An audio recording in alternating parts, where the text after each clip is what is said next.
Today I'm in Stratford in East London, which isn't exactly the most glamorous place in the capital, but it's the site of one of the best things to happen to pop music since the release of Spice World in 1997 and the VH1 Divas concert a year later, and that's the return of ABBA, kind of.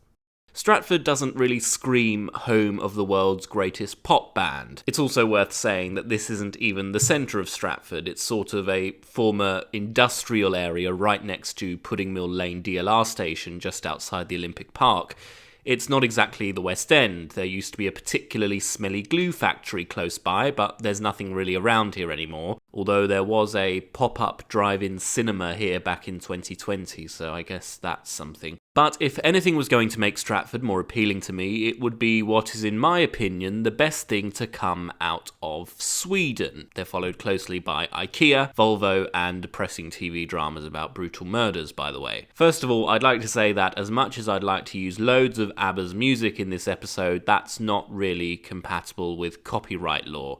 I don't really want lawyers breathing down my neck saying, gimme, gimme, gimme all your money, money, money, because then I'll have to send out an SOS and say, please don't shut me down. So instead I'm going to see how many ABBA songs I can reference. That's 4 I've just done there. Anyway, let's move on. This is the ABBA Arena. At the time of filming, it was still under construction and was being specially built for ABBA Voyage, the band's concert residency. That's right, Stratford is the new Las Vegas. But this is not a traditional concert because ABBA doesn't actually perform live. Instead, the ABBA Arena has welcomed the arrival of the Avatars, which are digital recreations of Bjorn, Benny, Agneta and Frida during their younger days. They look as good as new if you don't think about what they would have looked like when filming the motion capture for the show, kind of like when your grandparents want to come to your 13th birthday laser tag party. It also kind of reminds me of those pictures of how they filmed that dog boy in the Twilight films. Some people were disappointed that the first concert by ABBA in decades wouldn't actually feature ABBA in person, but when all is said and done, you're still technically seeing ABBA perform with a live band, so that's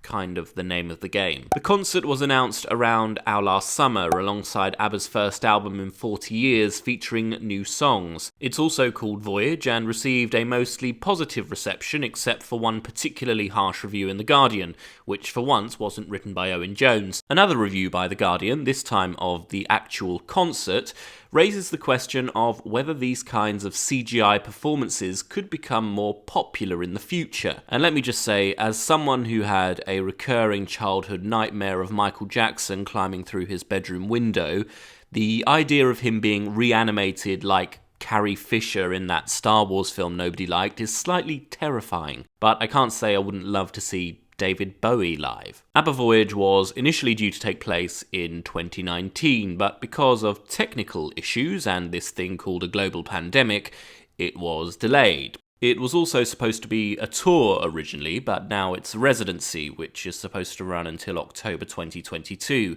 having started in May. But I wouldn't be surprised if it got extended. Also, the arena itself is supposed to be temporary. Apparently, it's the world's largest demountable temporary structure. So who really knows what's going to happen to it? Maybe it'll be moved to some other location, perhaps somewhere more appropriate, like Waterloo.